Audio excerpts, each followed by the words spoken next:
Okay, so what we're going to work on now is sketching graphs, but with some important details that maybe you haven't done in the past. We're going to use the first derivative to help identify where the graph is increasing and decreasing. We're going to use the second derivative to identify where the graph is concave up and concave down and where the points of inflection are, etc. Okay, so we're going to use all that stuff we know to help make more accurate graphs than maybe we've done in the past. So what I want to do is work on problem 2 on worksheet 6 here. And if you just look at the front page real quick, you'll see A through I identifying all the things we want to find in this function x squared e to the x. We want to find the domain, any asymptotes if they exist, symmetry, is it even or odd, the zeros, y-intercepts, coordinates of local extrema, maxes and mins, intervals where the function's increasing, decreasing, what inflection points the graph has, and then we want to sketch the function given all that information, okay? So I figured it might be helpful to do one together. We're going to do number 2 together, and then from there you guys will work on your own. So let's start with number 2. F of x equals x squared e to the x. And let's start with the domain first. Domain, if you remember, at the risk of being too obvious, is the x values in the function. X squared in and of itself has no limits on its domain. E to the x has no limits either. Combined, they do not. So my domain here would be negative infinity to infinity. So that should be a pretty easy one. Okay. B, okay, any asymptotes? If we think about this graph, asymptotes really come, no, I'll take it back. There are 2 types of asymptotes, vertical and horizontal. Since there are no values that make a denominator 0, there's no horizontal asymptotes, but no vertical asymptotes, but there could be horizontal. And the way we're going to identify horizontal asymptotes is just look at what is the limit of f of x as x goes to infinity, okay, and what is the limit on f of x as x goes towards negative infinity. Is it approaching 0 in any of the directions? Is it approaching any other number? Those would be our horizontal asymptotes. Well, as you approach infinity of this function, both x squared and e to the x would increase exponentially. So there's certainly no asymptotes as we approach infinity from the positive end. As we approach negative infinity, okay, remember that x squared is going to increase. E to the x is going to get infinitely close to 0, right? If you think of e to the x, okay, x squared is going to go towards infinity, e to the x is going to go towards 0, infinity times 0 is going to give us 0. So my horizontal asymptote here as I approach negative infinity is going to be the line y equals 0. Again, the way we're going to find horizontal and vertical asymptotes. Vertical, you're going to look for values that make the denominator 0. Horizontal, you're going to find the limits as we approach infinity and negative infinity and see where that leads to. Okay, even or odd. If you remember, if it was an even function, okay, it meant that f of x was equal to f of negative x, and graphically this meant symmetrical to the y-axis, right? This goes back to our pre-calc Excel days. F of x equals f of negative x. Well, let's see if that's true. Does x squared e to the x equal negative x squared, e to the negative x? Okay, in this case they do not, so it's not an even function. An odd function, okay, was where f of negative x equaled negative f of x. And if you remember, this is symmetrical to the origin. Okay, so let's think about this. Does x squared, if you square negative x, it becomes just x squared. So does x squared e to the negative x equal negative x squared e to the x? Okay, in that case it doesn't either. So we would say it is neither even nor odd. Okay, so it's neither symmetrical to the origin or to the y-axis. Okay, D, the zeros of the function. Let me just scroll down. Okay, the zeros of the function. Okay, where does x squared e to the x equals 0? Well, there's nothing that makes e to the x 0. What makes x squared 0 is 0. So my x-intercept would be x equals 0. And if you remember from your pre-calc days, since that x squared is repeated twice, this would be a bounce. Okay, a bounce off the x-intercept of 0. Okay, so my x-intercept is 0.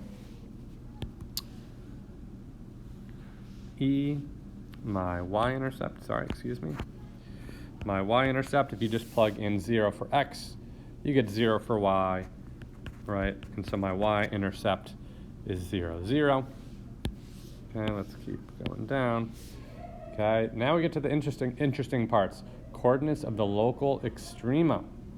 If we want to find out where the maxes and mins are, we need to take that derivative. Okay, we need to take the derivative, do that first interval test. So if I take the derivative of x squared e to the x, f prime of x would equal 2x e to the x, so the derivative of x squared, leaving the second term the same, plus x squared, okay, times the derivative of the second term, e to the x is just e to the x. We then want to take that and find any critical points, because that's where my local extrema could be, so we're going to take it and set it equal to 0. Okay, and what I'd like to do is see if there's anything I can factor out. Okay, and then we can set both of those two pieces equal to 0. Looks like I can factor out an x e to the x out of this. So if I factor out an x e to the x, I'm left with a 2 plus 1x over here. I'm left with a 2 plus x, which means my critical points are x equals 0 and -2. Okay, so we're going to put this on a number line. Okay, -2, 0, and we're going to test the intervals. If I plug 1 into the derivative, okay, I get a positive times a positive, so 1 times e to the 1 times 2 plus 1 is positive, so that means I have a positive here. If I plug in a value between -2 and 0, like -1, I get -1 times e to the -1, that's a negative, times 2 plus -1, that's also going to be a positive, so that's going to give me a negative here. Again, I'm just plugging in values into the first derivative to see if they're positive or negative. And then if I plug in a number smaller than -2, like -3, that's going to give me a positive value when all's said and done. Okay, so I get intervals that look like that. So if I look at -2, since -2, or around -2, I'm going from positive to negative. That means I have a local max. And as I go, or as I'm around 0, I go from a negative value to a positive value. That means that this is a min.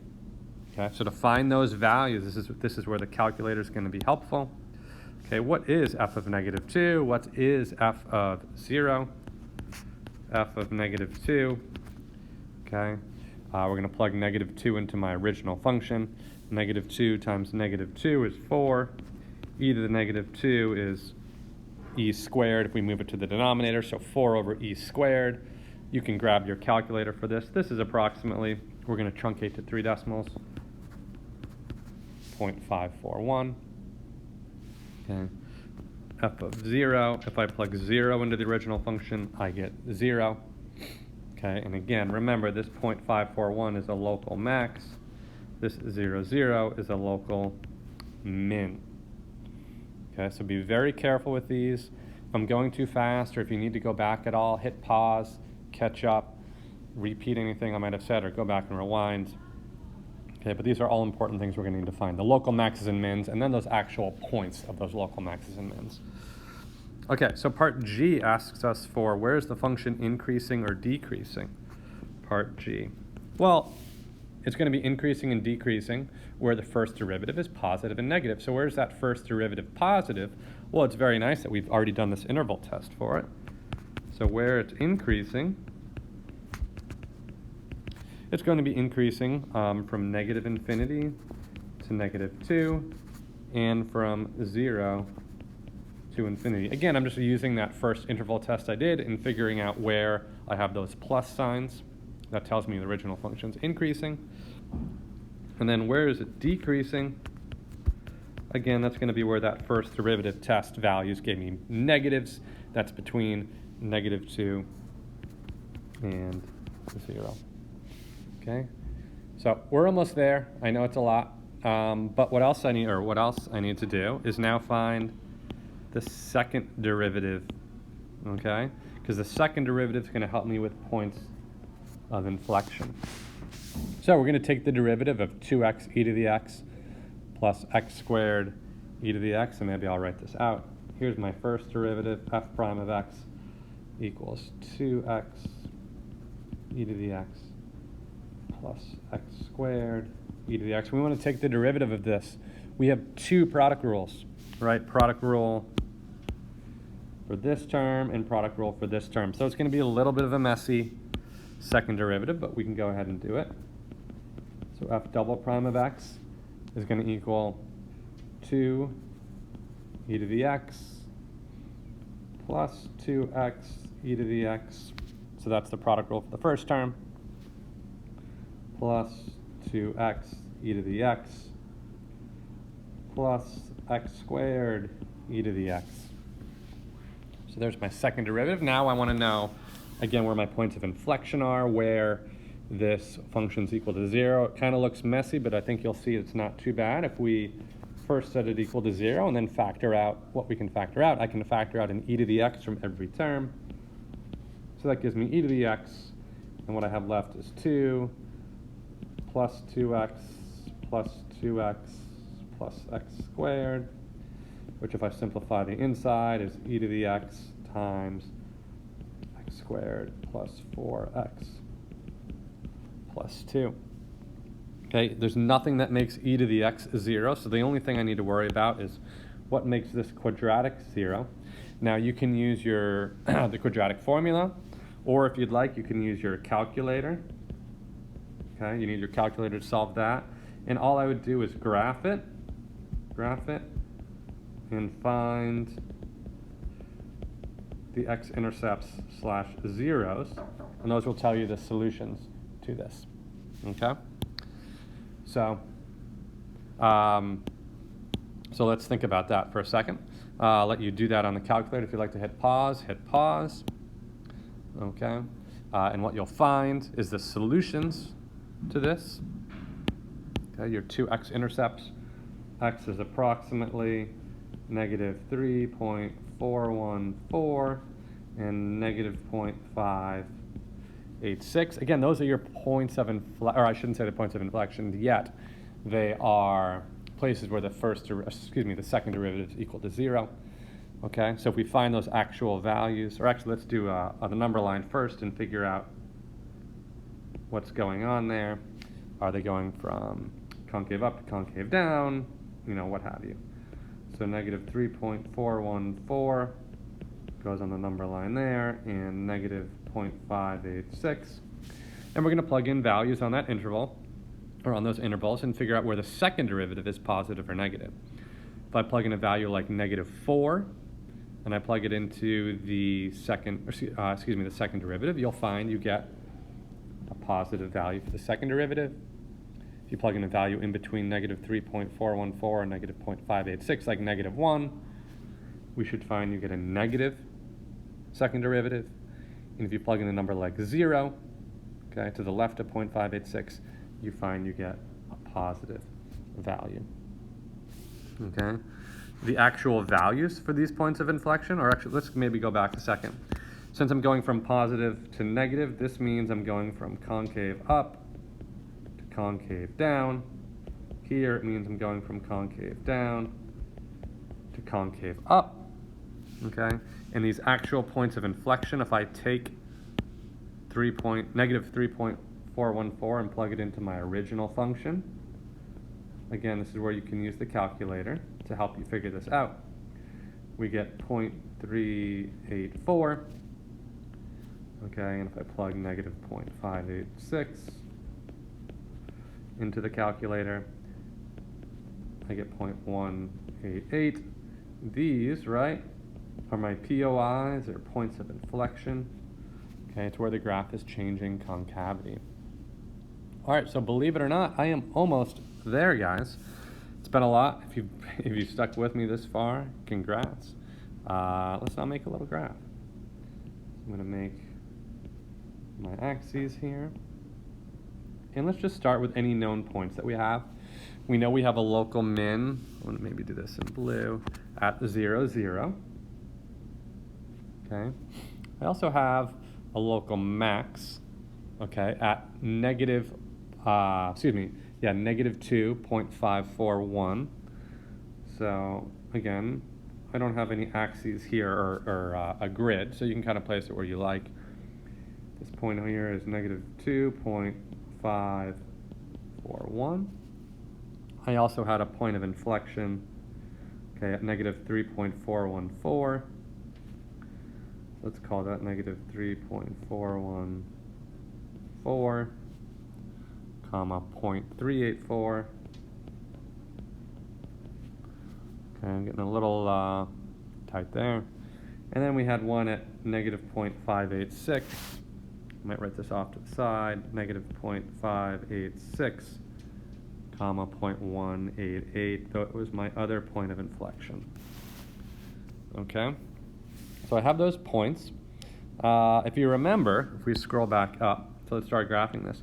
As my graph goes to positive infinity, okay, there was no horizontal asymptote because we said, right, my graph here, right, as I approach infinity, my function is going to increase forever, right? As x goes to infinity, x squared grows infinitely big, as does e to the x. And we also know from the second derivative that it's going to be concave up.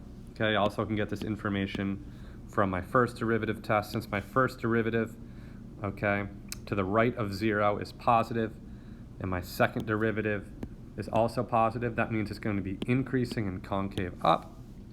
So from 0 to infinity, I'm just going to make a graph that is increasing and concave up. Okay, between negative 0.586 and 0, my graph is decreasing because the first derivative is negative, okay, and my graph should be concave up because my second derivative is positive. So if I make that, it needs to be decreasing and positive. We get a little graph that looks like that. Between negative 2 and negative 0.586, my function is, first derivative is negative, which means my function is decreasing. And the second derivative is negative, which means it's concave down. Okay, so I get a graph that maybe looks like that. I know negative 2.541 is a local max. So between negative 3.414 and negative 2, my graph, first derivative is positive, which means the function's increasing, yet my second derivative is negative, so my function's concave down. So I should get something that looks like that. And then from negative 0.414 to the left, my second derivative is positive, which means my graph's concave up. And my first derivative is positive, which means my graph is increasing. So, and I also know I have a horizontal asymptote, so my graph's going to take a shape that looks like that. Okay, so if you can make it a little bigger than I did, that would be great. You can see mine's a little bunched, but that's what we're looking for. Proper increasing or decreasing on a graph, proper concavity, proper asymptotes, local maxes and mins. You can see it took me 19 minutes to do.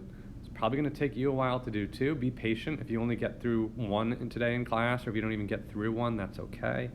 But they're good problems to do, and they make you kind of work on everything. So start with problem 1. Okay, start with problem 1, and then kind of go on from there.